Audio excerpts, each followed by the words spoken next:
Yan guys, bawang sibuyas ang ginasahan natin dito at kaluya. Yan, tapos kamatis. Ilagyan muna natin yung mga kamatis guys.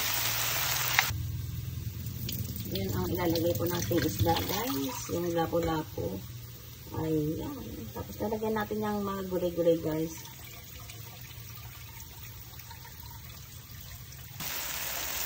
Ayan guys, maglagay tayo ng pamintang durog, tapos magitsara. Tapos guys, lalagay na tayo ng tubig. Ayan. Depende na sa inyo guys kung gaano siya kadaanong tubig ang ilalagay nyo guys. Ayan.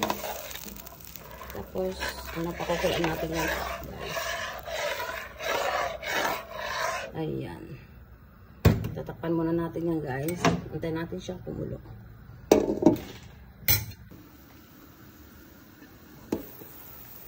Ayan guys, okay na yung ating niluluto guys. Ayan.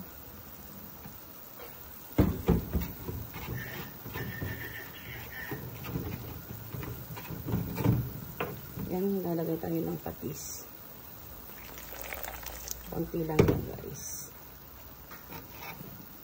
Tapos, ayan guys, ako lalagay na natin yung isdang lapo-lapo. Ayan.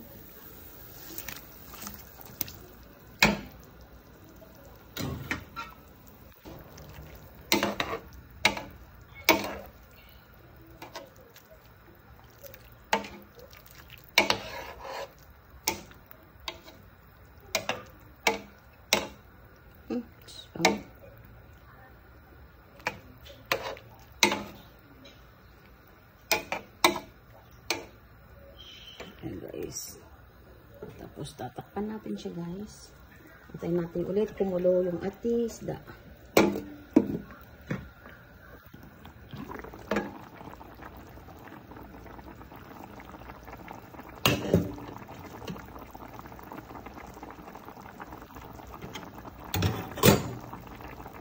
Ayan na guys, nalagay na tayo ng kanyang gulay. Yan ang gulay niya guys, is okra and talong. Ayan. Ay, okra and talong. Okra tsaka yung ano guys, ano yan, sitaw. Wala tayong mga dahon-dahon guys, kaya yan na lang muna lalagyan natin. Yan, sabay na natin yung sili. Yan.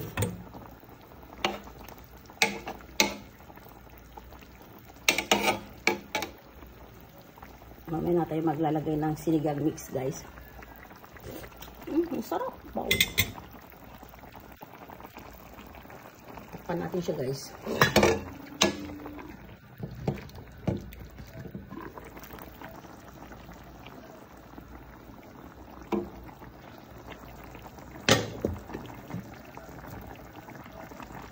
Ayan guys, nalagay tayo siya ng pampaasim niya. Ayan.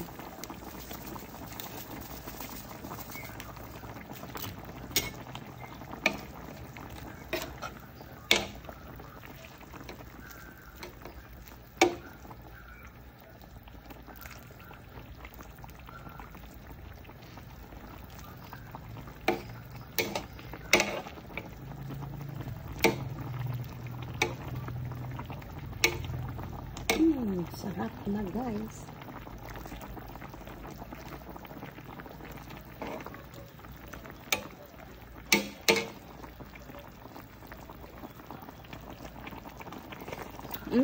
Sarap. Ayan na guys, ready to serve na po ang ating sinigang na isda guys. Ayan. Guys, ready to serve na po yan guys. Thank you guys for watching. Just like, share, and subscribe lang ni Aloya. Ayan, sinigang na lapu-lapu guys.